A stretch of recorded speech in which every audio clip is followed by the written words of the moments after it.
I need to be better for my kids and better for myself and better for my wife. Like, I don't like how I'm feeling. So we just want everybody to just feel like They're loved. you're loved, you got a purpose, you're valued, you belong. Make sure you're humble. Make sure you work hard. Make sure you take criticism for what it's worth. Work on yourself, and everything else will follow. Hey everybody, welcome back to Ignition Point. I'm Debbie Hart. And today we have some of your friends, right? For sure. We have Logan and Tyson. From Bods and Beards. Dad, Bods and Beards. Killer content online, you guys. They have some videos with 41 million views, right? 71 million. 71 million views. I feel like they should have a beard. Yeah. I feel the same way. You know. So, step one is you throw away your razor. Yeah. And just everybody meditate. Yeah. But we just kind of started being ourselves a couple of years ago, realizing that social media is just really full of a lot of peacocking and a lot of just fake, follow the trend, pretend to be, and we're just two kind of middle-aged dads that were full of a lot of cringy humor. And What really happened though is so we own Copper Johns. I own Copper Johns, me and my wife, and we do lives every week. And we did a live with you. We did the Copper Lodge is where I go and interview someone within the community that I created called the Copper Family. And then what we do is I'll interview someone every week, and then we get to root for you. We get to cheer for you. We get to know who you are, that type of thing. And so we do it every Saturday, just so you know. But I had him on, and him and I just like, boom, instantly connected. And everyone's like, you guys need to have a reality show. You need to do this, you need to do this. And he was I was stealing some of his content with his permission. And I was posting it, reposting because he allowed me to, and obviously tagging and all that kind of stuff. And we connected at a beard competition, and it was like, we fell in love just instantly. yeah. Bro, Yeah. for a second. It was like, did we just become best friends? So I started playing around on TikTok like post-COVID, like, because I was all like, I'm not going to get into that, whatever. And then I started messing around one or two. I had a bet with my little sister. She did one of the dance trends, and she got like 30,000 views, and I thought that was like amazing or shatter. And then I was like, I bet you I can make a video on TikTok and get to 50,000 before you. I took that bet way too seriously. And now here we are 2 years later, and I do it way too much, and I do a lot of content. But that's how we connected, was through TikTok, because he has a beard care and men's grooming company, Copper Johns. And so I was like, hey, I had a really big beard at the time, and I was like, what are your sub profiles like? What are this? And then he's like, oh, I'll send you some free stuff. What's your address? And he's like, dude, you're in Utah. I'm like, oh yeah, I'm in Utah. And then we went to the beard competition, and it was But the thing that it was fun. the thing for us is it's very therapeutic. Like, we're hanging out with our best friend, but also it's just like when we do our podcast, when we do anything like that, it's like therapeutic. Yeah. Like, you actually leave, you're just drained because how much was on your chest you didn't realize. And it's a very weird dynamic when you meet one of the best friends you could ever have, like in your adult years. And I got one other guy that I consider best friend, but we've been friends since we were 4. And then it's, Tyson, which we met about 2 years ago. And then we started doing content, and then we had an idea of like, let's start a podcast, because the People love to listen. YouTube lives were here pretty good. And that's where Dad, Bods and Beards came from. And then that was like, we just were like, oh, we're going to talk about dad stuff. And then within the second episode, it got really heavy, really quick with like mental health. Well, it's just because we were both working on ourselves. I was going to therapy. My daughter was having really bad issues, like heavily bad issues. And so it was just on our mind, and it just was just natural to talk about the serious stuff because that was what was on our mind. Yeah. And then I was diagnosed bipolar 7 years ago, and I went through years of battles. Yeah. And I started using my social media as like a form of therapy for me. Yeah. To like show solidarity and like, so like content that people can relate to, like find humor, but then then we'll turn around with all the humor that we do, we'll turn around and try to hit them with something real, with like clips from the podcast where we talk about suicide, we talk about, men's mental health issues and things. So we try to, bring people in with relatable humor, but then like, gotcha, now we got to talk about your mental health. Like, now we got to talk about something serious. So I love that you're doing like mental health was taboo a lot. Just across the board for so long, but especially for men. Our father's generation was toughen up, don't cry, you're not a man if you feel anything. So I love that you guys are part of that journey and changing that paradigm for everyone. And you're bringing humor in as well. So that and doing what you do. So what are some of the hardest things along this journey that you two have experienced together getting that content out there? Well, for me, mine would start with Copper Johns, where I have a child who attempted to take her life twice. And in and out of hospitals and things like that. And it was just really, really hard. And my wife and I, wonderful relationship, but it was testing for us because we would want to parent one way or parent the other way. And Copper Johns was able to, because we make everything, it forced us to be together. And then we talked, and it really helped our marriage and helped everything along. And so that was the toughest part. And so that's when I started my journey on mental health and things like that, where I'm like, I need to be better for my kids and better for myself and better for my wife. Like, I don't like how I'm feeling. And then Logan came along, and he was just, sorry, I'm speaking for you. No. He was just getting diagnosed with bipolar to the point where he started to know what he needed to do to take care of himself. And so we kind of met right when we were just like, I need to be better. I need to be better. And then it's just kind of on our minds. And so, and we joke around all the time. We laugh all the time. Even during our podcast, it's like, okay, we need to get serious again. But at the same time, it's just, that's who we are. And I would say that the hardest things is just navigating life while being successful, and being able to spend quality time with our families, because owning a business, owning a podcast, owning a couple of businesses, it's just, it's finding the balance, because like that's what it is. Like he not only does he have a beard care in the men's grooming company with Copper Johns, but he also owns a barbershop that shares the same name. And then we were like, oh, let's start a podcast. Then we're already doing all this social media content, and then we throw in the podcast, and then the podcast went from just being in our basement over StreamYard to then we connected through John, who connected to his brother Tommy, and now Tommy's our producer. We're like in the studio bringing guests in, and now we have an agent and everything. And now we have like agents working on brand deals and things like that. And so, and then it's like, oh, now let's start. We went and created Bods and Beards LLC, and now it's a merchandise. We're trying to apparel, and so it's just the going to my wife and like, I know I have no time, but we started something else. Yeah. I've had Copper Johns for 4 years. There was a point in my life for the first 2.5, I slept 2 to 3 hours a night, if that. And I did everything, and I still do a lot, but I'm going to bed around 10 now, and I wake up at 6 or 5. So I'm getting a lot more sleep. It's just delegate. It's your baby. I get it. Believe me, I get it. You know how hard it was for me to start having a company fulfill all my orders? Dude, it was like, you guys screw up. That's on me. Yeah. I kind of forced you into that because I was like, you need to sleep. So I kind of forced you into that. And it's that, and then running ads, and then doing all these things. It's just like hiring someone to do emails for you, and to these apps and things like that. It's like, delegation, it gives you a peace of mind. It might be hard at first, but then, and then also just know that when you're home, you're home. Get off your phone, get off all your devices, and give the time that you have to your kids and to your wife and your family. But if you don't have that time, like you're working, and luckily I have a wonderful wife and family and kids that understand that. But it's hard. You can't. You might have 10 hours. Like for me, I'm in the lab all the time making stuff and doing shows and doing content, podcasts. And so I might be able to give them an hour to 2 a day, if that. But when I'm there, we're there. Which on top of that, we're both also still working full-time jobs at and to do with this. And then what he's also not telling you is that Tyson actually has, he's got 5 degrees?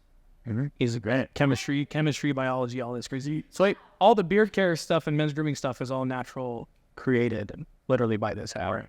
Yeah. And so to be able to do all of that and has 6 kids, all this stuff too on top of that. I'm like, all the same wife. I get asked all the time. Same wife. Been married 22 years. So but one thing I've gleaned from Tyson is the communicating with my wife, because I'm kind of a baby in the kind of entrepreneurial world, right? Is communicating with my wife, and then also understanding that her opinions and her thoughts and her feelings are 100% valid because it's a team situation. Yeah. While she may not be listed on the LLC or things like that, she's the one that, taking care of the kids. And my wife she's a kindergarten aide, so she works too. And so it's kind of finding that balance. But I know social media with entrepreneurship, I've seen a lot is always like, shut up the people who are telling you no. Right. You know, you might have to cut off somebody who's the most important in your life. I will throw away everything before I cut off anything with my wife because she stood through everything with me. So it's finding that balance of, hey, I need to be present right now, even though I'm working on the podcast I'm editing. Another thing I would always recommend is separate yourself from your company. You are not your company. It has took me forever, and I still sometimes get the way, like, I don't own these bills, Copper Johns does. Like Tyson doesn't, Copper Johns does. And Copper Johns will pay it. Don't have a freaking clue right now, but it will take care of it. You know, Tyson doesn't have to worry about it. Yeah. And so for a long time, like I started going to therapy 2-3 years ago because I was Copper Johns. Copper Johns was Tyson, and it was wreaking havoc on me. Like mental health, and it's really taken a long time to separate me from my company because, like, you get a bad review, you're like, oh, you know, like they don't know what they're talking about. Yeah, and now I'm like, okay, maybe I need to tweak something. Yeah. Maybe that, if it's a consistent thing. Usually, there's not, but it's just separation from you are not your company, and so don't bring that home with you. I mean, you're going to have stresses. It happens. I mean, like, dude, the FDA, you know, is about to start to come on men's grooming care. I got to make sure I take care of myself. So, you know, I had to figure out what I need to do to make sure that I'm compliant. We just created I gave him a blog. I'm like, I wrote this, make a video on this. and just so this is why our fragrances are not strong, because we had to be compliant. And this is why we do this, because we have to be compliant. So it's just, there's things that you have to always evolve and always, because I've been in business for 5 years, 4 years, I still haven't paid myself. And I sent him a video or a picture. Yeah. It says it takes 5 years to know what you're doing before you become successful. And I'm like, there's no way 4 years in I could have done what I did in year one. Like, I've learned so much to get to that point. And I'll continue to evolve. I'll continue to just make sure you're humble, make sure you work hard, make sure you take criticism for what it's worth. Don't take criticism for Joe Schmo down the street who doesn't know what you're doing. Yeah. But someone in your industry that definitely does, definitely take it from them. You almost have to question everything. Yeah, because there's so much not real that what is real. And I think the reason why you're getting so many millions, because you're meeting people where you are. You're as real as it gets and authentic. So tell us about maybe your 2 or 3 most successful clips you've got. So this one is probably one of our most viral ones. So this was actually your idea. Is we lip synced. Well, we weren't lip syncing. We weren't gonna lip sync, but I thought we still sounded good. I told you the other day we need to post it. we did a lip sync of the Backstreet Boys. You know, like, You Are My Fire, right? Like, right. And it was so funny because it just kind of went. It started out with Tyson sitting in the barber chair, and then when the backup vocals came in, I popped up behind it. Oh, yeah. And like was doing that. So it did really well. We've reposted it a couple times, but the ones that we've got a lot of good traction on is just kind of combating the really toxic side of social media when it comes to men and fathers with just humor, relatability, and like just authenticity, because we've all come across the sponsored ad of kind of like, you know, just slamming dad bods, or like, you know, are you doing enough, or like good enough, or I have a 2-minute video that you will watch and you will buy my program. Everybody has a program. Yeah. We're not trying to sell anybody a program. We're just trying to build guys up where you're at. Not everybody has $65 a month to subscribe to someone's program to better themselves just to be told that they're not doing enough. So we just kind of leaned into the cringy, funny dad joke, realizing that you don't have to look like this or be like this or make this much money or whatever to have confidence. You know, you can. That's why we decided to name the company Bods and Beards, because there's such a push on social media of like, sign up for my 7-week course to get rid of the dad bod. I'm like, oh, dad bods are cool. Like, you've already thought of those. Well, we never had the intent to actually have Bods and Beards be a thing other than just 2 friends talking. Yeah. Yeah, because it's just grown and we're still the same. But if you listen to our podcast now, like, our ending is like, we need to change it because it's all fun and games, and like, we don't. Yeah, it doesn't fit. It doesn't fit who we are anymore, because we didn't know what we were. Like, we just wanted to just talk. And because people told us they want to hear us talk, and like, okay, let's do it. It's fun. It's all the fun and the joking aside and all the funny stuff that we do or whatever. It's the DMs and the messages and the comments that we get of, hey, I just want to let you guys know I made an appointment to go to therapy today. So it's, hey, I just want to let you guys know that I sat down and had that conversation with my dad finally. Or so those are the ones that like we get a lot of you in the heart. So Just about the 41 million view one. which one was that? You were your vehicle. Oh, Oh, so that's on. Yeah, that's my is it the bipolar playlist? Yeah, So I lean into the bipolar stuff on social media because for so long I was ashamed and I didn't tell anybody. Yeah. Because I didn't want anybody to think, oh, I'm super crazy, because I had a really dark period in my life where I was suicidal. I was, very ashamed of it and made mistakes and things. And but now I lean into it because I'm realizing so many men and so many women also deal with mental health and mental illness issues. So I leaned into it. So I said, things of like what you think we're listening to. And I work in construction. I drive a big diesel, and it's just playing like metal music, like heavy metal or country. And then it cuts to, like Sabrina Carpenter or Taylor Swift or things like that, which in reality is a lot of guys like me. Like we listen to that because we have daughters. So that one what works well for us is the plot twist. Yeah. And then it's like the plot twist to reality. It's funny when I hop out of a lifted F-350 and Chapel Roan is playing, the Pink Pony Club. Like and I know the words because it's authenticity is what has really worked well. so one thing is I can say is we are not fake. Yeah. It's true. There's some I'm like, wait, that's not real. There's a lot of times the authenticity has almost got us in trouble. We're like, hey, Tommy, can you cut that out? Yes. That's probably a little TMI. Yeah. My wife doesn't like that. Yeah. Like, he sends the audio and it's just like the colors leaving from my face. I'm like, I cannot put this on here. It's such a fight dynamic between you two too, like the holding hands and Yeah. Oh, him. Yeah. He'll just grab my hand. I'm like, okay, it's happening. Well, we learned early on in the beard care men's grooming that there's a whole community of men that are attracted to big burly men, and apparently it's called a bear. And so we played into that in the healthiest way possible, and we have created a lot of really good friendships, and they are some of the most supportive and like loving And like, loyal. followers and loyal. Yeah. And it's opened our eyes to the fact that so many people have so much more in common than what the media and when politics and everything wants us to believe. everything is dividing and nice out there. So we just want everybody to just feel like They're loved. you're loved, you got a purpose, you're valued, you belong. Just work on yourself, and everything else will follow. I think it's so powerful that you've seen it in this interview. Be willing to talk about the hard things.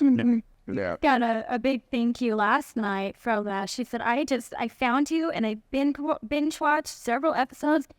It's actually last night I woke up in the middle of the night just panting. And I couldn't fall asleep because I just had a bill. And I'm like, it's due today. And where am I going to get this money? And I'm like, I need cells. And so what am I going to do to be able to get those cells? And, just have to think. You have to think outside the box. And I've learned how to think outside the box for sure. So what is your best advice for someone to learn how to think outside of the box? Have a friend like Logan. Huh. You know how many people? I'm not being sarcastic. I throw so many ideas, and he throws ideas off at me. Like I have chills. I'm not joking. Like I have lots of business friends who own lots of companies and everything, and they're like, I need to find a Logan. They do say that. Like I need to find a Logan, and it's just like Logan and I just. I'm so grateful for Logan. I'm grateful that we clicked, and it's not work when we talk to each other. We can be ourselves with each other, and I love that because he can tell me, Tyson, you're being stupid. Yeah. Like literally, he can say that, and I'm like, okay, tell me what's going on. Like, and I don't take offense to it at all. And like Tyson, you need to do a fulfillment company. You need to sleep, and because we're in the middle of a conversation. We were in the middle of a conversation, and I fell asleep. Yeah, just Dead asleep. Like, because I was just working myself ragged, and I'm just like, I can't do that anymore. And he really, we were driving to Vegas. yeah, and I was just, and I was out. Yeah. He recorded it. And then that's the big thing is we're open and honest about the fact that we rely on each other a lot. Yeah. I would say Tyson is as close to me as a brother is at this point, and we get a lot of people that they'll criticize that, like they make the jokes of like, oh, you guys, when are you guys gonna leave your wives for each other, jokes like that. But the thing is that this is why I connected so well with John at the Other Brotherhood. it's becoming more acceptable that men need connection, men need that solidarity and that just I guess the commonality with other men, with other guys who get it. And my wife knows me better than I know myself. She's pulled me out of the darkest depths. And so having her there by my side means the world. But at the same time, having a friend being talking on the phone, talking about business stuff, and he's just like, "You're off. What's wrong? Yeah. Like, what's up? Like, what's going on?" Yeah. And then, or me coming later and being like, "Hey, I was in a funk." And he's like, "I could tell. I was just waiting for you to tell me." Yeah. So that it opens the door to so many more possibilities of just growth and better yourself and better. And then that's kind of what our mission is to help tear down the stigma and help normalize, men speaking up about issues and struggles and it not being viewed as a form of weakness, because in our eyes, it's a greater show of strength to talk about your struggles than it is to keep them within. And this is only something I found out a couple years ago in relation to my mental health issues. A lot of times we know mental illnesses can be genetic. And I've always checked the boxes since I've been diagnosed that, any history of mental illness, and there, to which I really haven't known any until a couple years ago. My dad told me that my great-grandfather, that we all were told for years, died because he hit a tree while riding a horse, actually was in an asylum and took his own life because of mental illness. Because back in the 1800s, you could not talk about this as a man. It was hidden. Like the whole family for generations, this is how great-grandpa died, is horse riding accident. Not was struggling so terribly in a time where men had to be tough that they couldn't talk about this, that he took his own life, and it was such a form of embarrassment that it was hidden from generations.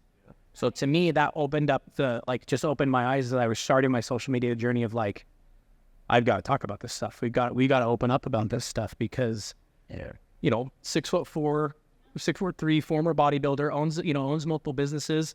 I work great. Thanks. Yeah. So one time where it's bigger than mine. And then I work in construction. I pull heavy machinery all day long. I drive a big diesel. I'm in, blue collar. And it's like, nope, we also talk about our feelings. We cry. It happens. I have a child who went to a party in high school. And remember when we were in high school, like you would see video movies and stuff like that. That doesn't really happen in real life. Well, now it does. And so my daughter was propositioned twice in a party. And she came and talked to me about it. And I just think how grateful I am that we're the parents that she can come and be open and honest with us. And we didn't judge her. Like she obviously said no and kind of did her thing because she's her own person. She's tough. And I'm just so grateful that, like I said a few years ago, I'm just decided like stuff needs to change on my level so that I can be a better parent for them and a better husband for them. That's perfect. So how can everybody follow your journey? So we kind of collaborated everything and did it. Legit good. So we talked about this before we started recording. Copper John's grooming company is a way that we work on men's outward expression of confidence, and Dad Bods and Beards through the podcast is how we work on men's inner confidence. So you can literally find us if you look up Dad Bods and Beards or Copper John's. But yeah, it's pretty much every social media platform. Yeah. Yeah. So the kind of like the last message that we have with all this is in like a world where so much is put on a pedestal of what is defined as like manliness or masculinity or strength or things like that, is at the end of the day, it's what you take home to your family, to yourself, to your kids, to your spouse, and their opinion is what matters. So stop worrying about what everybody else thinks about you. Worry about what you think about you. So good. Absolute honor. No, thank you. You guys are amazing. If any of you watching today have any doubts that your current CPA is not helping you take 100% advantage of the deductions you deserve and helping you stay compliant with the IRS, then don't hesitate to get involved with TaxHive today. You won't be disappointed.